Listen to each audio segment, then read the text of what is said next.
ഗർഭിണിയായിരിക്കുന്ന സമയത്ത് നിങ്ങളുടെ കുഞ്ഞിന്റെ ഭാരം കുറയുന്നതും കുഞ്ഞിന്റെ വളർച്ച കുറയുന്നതും ചില കേസുകളിൽ നിങ്ങളുടെ ശ്രദ്ധക്കുറവ് കാരണമായിരിക്കാം. ഗർഭാവസ്ഥയിൽ കുഞ്ഞിന്റെ ഭാരം വർദ്ധിക്കുന്നതും കുഞ്ഞിന്റെ വളർച്ചയൊക്കെ നല്ല രീതിയിൽ നടക്കുന്നതിന് നിരവധി ഘടകങ്ങളാൽ സ്വാധീനിക്കപ്പെടുന്ന ഒരു സങ്കീർണ്ണ പ്രക്രിയയാണ്. ഈ ഘടകങ്ങൾ എന്തൊക്കെയാണ് എന്നുള്ളത് ഓരോ ഗർഭിണിയും മനസ്സിലാക്കുന്നത് കുഞ്ഞിന്റെ വികാസം മെച്ചപ്പെടുത്താനും ആരോഗ്യകരമായിട്ടുള്ള ഗർഭധാരണം ഉറപ്പാക്കാനും സഹായിക്കുന്ന ഒന്നാണ്. അതിനാൽ തന്നെ നിർബന്ധമായിട്ടും ഗർഭാവസ്ഥയിൽ നിങ്ങളുടെ കുഞ്ഞിന്റെ വളർച്ചയ്ക്കും കുഞ്ഞിന്റെ ഭാരമൊക്കെ വർദ്ധിക്കുന്നതിനൊക്കെ വേണ്ടിയിട്ട് നിങ്ങൾ പ്രധാനമായിട്ടും ശ്രദ്ധിക്കേണ്ട കാര്യങ്ങൾ എന്തൊക്കെയെന്നതിനെ കുറിച്ച് നോക്കാം ഇന്നത്തെ വീഡിയോയിൽ. ഞാൻ ഡോക്ടർ റിസ. എന്റെ ചാനൽ ആദ്യമായിട്ട് കാണുന്നവരാണെങ്കിൽ സബ്സ്ക്രൈബ് ചെയ്യാൻ മറക്കരുത്. അപ്പൊ നമുക്ക് വീഡിയോയിലേക്ക് കടക്കാം. ആദ്യത്തേത് മെറ്റേണൽ ഫാക്ടേഴ്സ് ആണ്. നിങ്ങൾ പ്രഗ്നന്റ് ആവുന്നതിന് മുൻപുള്ള നിങ്ങളുടെ ഭാരം കണക്കാക്കേണ്ടതാണ്. നിങ്ങൾ ആവറേജ് BMI ഉള്ള ആളാണ് എന്നുണ്ടെങ്കിൽ, അതായത് 18.5 to 24.9 ആണ് എന്നുണ്ടെങ്കിൽ നിങ്ങൾക്ക് ജനിക്കാൻ പോകുന്ന കുട്ടി ഏകദേശം നോർമൽ വെയിറ്റ് ഉള്ള കുഞ്ഞുങ്ങളായിരിക്കും. എന്നാൽ നിങ്ങളുടെ BMI ലെസ് ദാൻ 18.5, അതായത് അണ്ടർ വെയിറ്റ് ആണ് എന്നുണ്ടെങ്കിലും, നിങ്ങൾ പൊണ്ണത്തടി ഉള്ള ആളാണ് എന്നുണ്ടെങ്കിൽ, അതായത് BMI ഗ്രേറ്റർ ദാൻ 24.9 മുകളിലാണ് എന്നുണ്ടെങ്കിലും നിങ്ങൾക്ക് കുറഞ്ഞ ജനനഭാരമുള്ള കുഞ്ഞുങ്ങളോ അല്ലെങ്കിൽ വലിയ കുഞ്ഞുങ്ങളോ ഉണ്ടാവാനുള്ള സാധ്യത കൂടുതലാണ്. അടുത്തത് പോഷകാഹാരം കഴിക്കുന്നതാണ്. ഗർഭിണികൾ പ്രോട്ടീന്, കാർബോഹൈഡ്രേറ്റ്സ്, ആരോഗ്യകരമായിട്ടുള്ള കൊഴുപ്പുകൾ, വൈറ്റമിൻസ്, ധാതുക്കൾ തുടങ്ങിയ അവശ്യ പോഷകങ്ങളാൽ സമ്പുഷ്ടമായിട്ടുള്ള ഹെൽത്തി ആയിട്ടുള്ള ബാലൻസ് ഡയറ്റ് ഫോളോ ചെയ്യേണ്ടതാണ്. ഇത് നിങ്ങളുടെ കുഞ്ഞിന്റെ വളർച്ചയ്ക്കും വികാസത്തിനും അത്യാവശ്യമായിട്ടുള്ള ഒന്നാണ്. ഇവ നിങ്ങൾ ഫോളോ ചെയ്യുകയാണ് എന്നുണ്ടെങ്കിൽ ആരോഗ്യകരമായിട്ടുള്ള വളർച്ചയും അതുപോലെ തന്നെ ആരോഗ്യകരമായിട്ടുള്ള തൂക്കവും കുഞ്ഞിനുണ്ടാവുന്നതാണ്. എന്നാൽ എന്തെങ്കിലും തരത്തിലുള്ള പ്രത്യേക പോഷകങ്ങളുടെ അപര്യാപ്തത ഈ ഒരു പ്രഗ്നൻസി സമയത്ത് നിങ്ങൾ ഫുഡ് കഴിക്കുന്നതിലുണ്ട് എന്നുണ്ടെങ്കിൽ കുഞ്ഞിന്റെ വളർച്ച കുറവിനും കുഞ്ഞിന്റെ ഭാരക്കുറവിനും അത് കാരണമായേക്കാം. അതുപോലെ തന്നെ നിങ്ങൾ അതേസമയം അമിതമായിട്ട് കലോറി ഉപയോഗമുണ്ട് എന്നുണ്ടെങ്കിൽ വലിയ കുഞ്ഞുങ്ങൾ ഉണ്ടാവാനുള്ള സാധ്യതയുമുണ്ട്. അതായത് മാക്രോസോമിയക്കും കാരണമാവുന്നതാണ്. അടുത്തത് വിട്ടുമാറാത്ത മെഡിക്കൽ അവസ്ഥകളാണ്. ഗർഭിണികൾക്ക് പ്രമേഹം,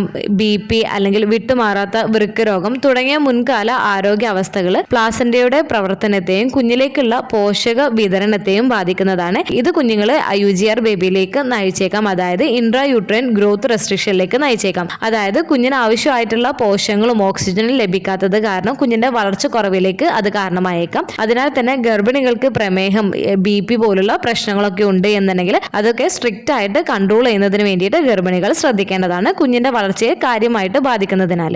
അടുത്തത് ഗർഭിണിയുടെ മെന്റൽ ഹെൽത്ത് ആണ്. ഗർഭിണികൾക്ക് കൂടുതലായിട്ട് സ്ട്രെസ്, ആൻസൈറ്റി, ഡിപ്രഷൻ ഒക്കെ ഉണ്ട് എന്നുണ്ടെങ്കിൽ ഇവ ഗർഭിണികളുടെ വിശപ്പിനെയും പോഷകങ്ങളുടെ ആഗിരണത്തെയും ബാധിക്കുന്നതാണ്. അതുകൊണ്ട് തന്നെ ഇത് കുഞ്ഞിന്റെ വളർച്ചയെയും കുഞ്ഞിന്റെ ഭാരത്തെയും എഫക്ട് ചെയ്യുകയും ചെയ്യുന്നതാണ്. നിങ്ങൾക്ക് ഗർഭകാലത്ത് സ്ട്രെസ്സും ടെൻഷനും ഡിപ്രഷനൊക്കെ കൂടുതലായിട്ടുണ്ട് എന്നുണ്ടെങ്കിൽ തീർച്ചയായിട്ടും നിങ്ങളുടെ ഡോക്ടറോട് നിങ്ങൾ സംസാരിക്കുക. തെറാപ്പിയിലൂടെയോ അല്ലെങ്കിൽ മരുന്നിലൂടെയോ ആരോഗ്യം നിയന്ത്രിക്കുന്നത് ആരോഗ്യകരമായിട്ടുള്ള ഗർഭധാരണത്തിന് സഹായിക്കുകയും ചെയ്യുന്നതാണ്. അടുത്തത് ഗർഭിണികൾ ലഹരി വസ്തുക്കൾ ഉപയോഗിക്കുന്നതാണ്. ഗർഭകാലത്ത് പുകവലി, മദ്യപാനം, മയക്കുമരുന്ന് എന്നിവ ഉപയോഗിക്കുന്നത് നിങ്ങളുടെ കുഞ്ഞിന്റെ വളർച്ചയെയും വികാസത്തെയും തടസ്സപ്പെടുത്തുന്നതിന് കാരണമായേക്കാം. ഇത് IUGR പോലുള്ള സങ്കീർണതകളിലേക്ക് നയിക്കുകയും ചെയ്യുന്നതാണ്. അടുത്തത് നിങ്ങളുടെ പ്രായമാണ്. ചെറുപ്പക്കാരായിട്ടുള്ള അമ്മമാരാണ് എന്നുണ്ടെങ്കിൽ 20 വയസ്സിന് താഴെയുള്ളവര്, അതുപോലെ തന്നെ പ്രായമായിട്ടുള്ള അമ്മമാരാണ് എന്നുണ്ടെങ്കിൽ ഏകദേശം 40 വയസ്സിന് മുകളിലുള്ളവരാണ് എന്നുണ്ടെങ്കിൽ കുഞ്ഞുങ്ങൾ കുറഞ്ഞ ജനനഭാരമുള്ള കുഞ്ഞുങ്ങൾ പ്രസവിക്കാനുള്ള സാധ്യത കൂടുതലായിരിക്കും. അടുത്തത് ഫസ്റ്റ് പ്രഗ്നന്റ് ആയിട്ടുള്ള അമ്മമാരാണ് എന്നുണ്ടെങ്കിൽ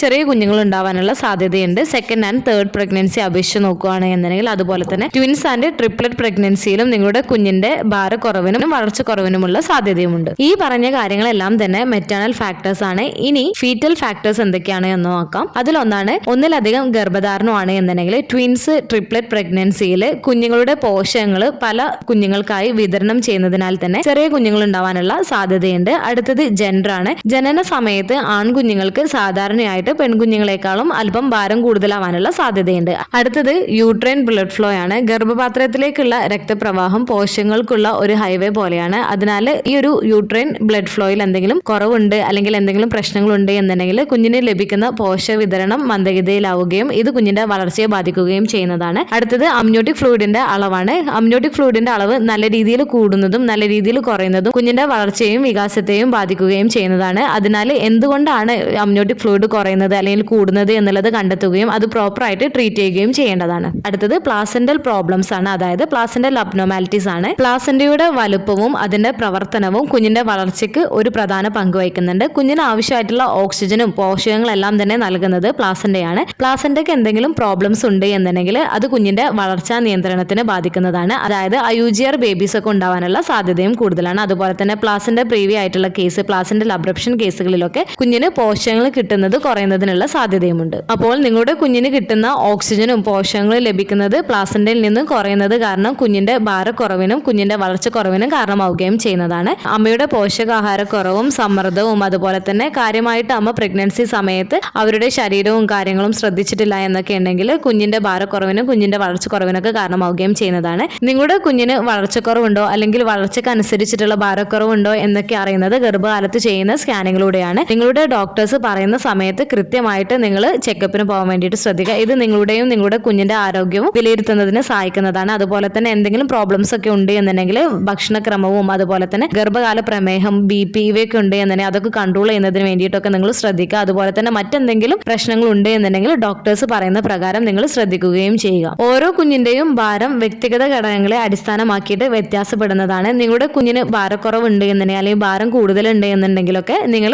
ഡോക്ടേഴ്സ് പറയുന്ന പ്രകാരം ശ്രദ്ധിക്കുകയും ചെയ്യേണ്ടതാണ്. നേരത്തെയുള്ള ഇടപെടലും ശരിയായിട്ടുള്ള മാനേജ്മെന്റും അപകട സാധ്യതകൾ ലഘൂകരിക്കാനും ആരോഗ്യകരമായിട്ടുള്ള കുഞ്ഞിന്റെ വികസനം പ്രോത്സാഹിപ്പിക്കുകയും ചെയ്യുന്നതാണ്. സ്കാനിംഗ് ഒക്കെ കഴിഞ്ഞതിന് ശേഷം ഡോക്ടേഴ്സ് കുഞ്ഞിന് ഭാരക്കുറവുണ്ട് അല്ലെങ്കിൽ വളർച്ചക്കുറവുണ്ട് എന്നൊക്കെ പറഞ്ഞു കേട്ടാൽ എല്ലാവരും ടെൻഷൻ അടിക്കാറുണ്ട്. എന്തുകൊണ്ടാണ്, എന്റെ ശ്രദ്ധക്കുറവുണ്ടാണോ എന്നൊക്കെയുള്ളത്. ഈ പറഞ്ഞ കാരണങ്ങൾ കൊണ്ടൊക്കെയാണ് പ്രധാനമായിട്ടും കുഞ്ഞിന്റെ ഭാരക്കുറവ് അല്ലെങ്കിൽ കുഞ്ഞിന്റെ വളർച്ചക്കുറവിനൊക്കെ കാരണമാവാറുള്ളത് പ്രധാനമായിട്ടും. അപ്പോൾ ഈ പറഞ്ഞ കാര്യങ്ങളിൽ നിങ്ങളുടെ ഭാഗത്തു നിന്നും നിങ്ങൾ ശ്രദ്ധിക്കേണ്ട കാര്യങ്ങൾ കറക്റ്റായിട്ട് ശ്രദ്ധിക്കുകയാണ് എന്നുണ്ടെങ്കിൽ ഒരു പരിധിവരെ കുഞ്ഞിന്റെ ഭാരക്കുറവും കുഞ്ഞിന്റെ വളർച്ചക്കുറവും ഒക്കെ നമുക്ക് തടയാൻ സാധിക്കുകയും കുഞ്ഞിന്റെ ആരോഗ്യകരമായിട്ടുള്ള ഒരു ഭാരവും കുഞ്ഞിന്റെ വളർച്ചയും നിലനിർത്താൻ സഹായിക്കുകയും ചെയ്യുന്നതാണ്. ഇന്നത്തെ വീഡിയോയിൽ പ്രധാനമായിട്ടും കുഞ്ഞിന്റെ ഭാരം കൂടുതൽ അല്ലെങ്കിൽ കുഞ്ഞിന്റെ ഭാരം കുറയുന്നതിനും കുഞ്ഞിന്റെ വളർച്ചക്കുറവിനൊക്കെ ഉണ്ടാവുന്ന പ്രധാനപ്പെട്ട കാര്യങ്ങളെ കുറിച്ചാണ് ഇന്നത്തെ വീഡിയോ ഡിസ്കസ് ചെയ്തിട്ടുള്ളത്. ഈ ഒരു വീഡിയോ നിങ്ങൾക്ക് യൂസ്ഫുൾ ആയിട്ട് തോന്നിയിട്ടുണ്ടെങ്കിൽ മറ്റുള്ളവർക്കും കൂടി ഷെയർ ചെയ്ത് കൊടുക്കുക. എന്തെങ്കിലും ഡൗട്ടുകൾ ഉണ്ടെങ്കിൽ കമന്റ് ആയിട്ട് ചോദിക്കാവുന്നതാണ്. അടുത്തൊരു വീഡിയോയിൽ കാണുന്നത് വരെ ബൈ.